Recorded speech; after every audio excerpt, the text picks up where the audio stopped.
জিহাদিদের আক্রমণ কি হয় যারা চোখের সামনে দেখেননি তারা জানেন না।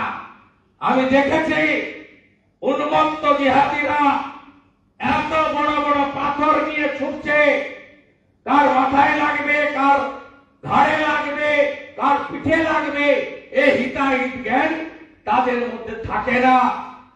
তাই এই জিহাদিদেরকে হলদিয়া থেকে একেবারে সমূলে যদি উৎপাদন করতে হয়, আগামী দিনে নরেন্দ্র মোদীজির নেতৃত্বে পশ্চিম বাংলায় डबल इंजन सरकार करते হবে।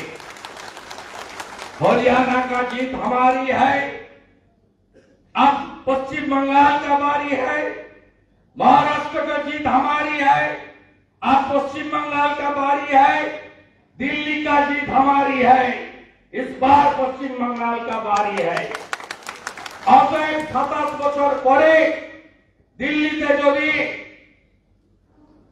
গেরুয়া সরকার হয়, রাষ্ট্রবাদী সরকার হয়, আমরা পশ্চিমবঙ্গে করতে পারবো। আমাদের অন্য কারোর সমর্থন দরকার নেই।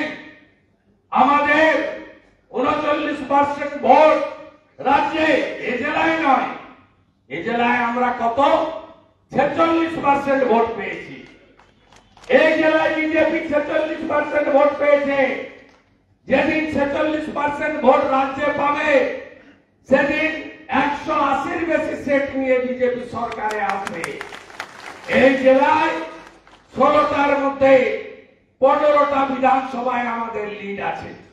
ঘাটালে লুট করে হিরণকে হারিয়েছে, পশ্চিম পাঁশকুড়ায় বিজেপি লিড।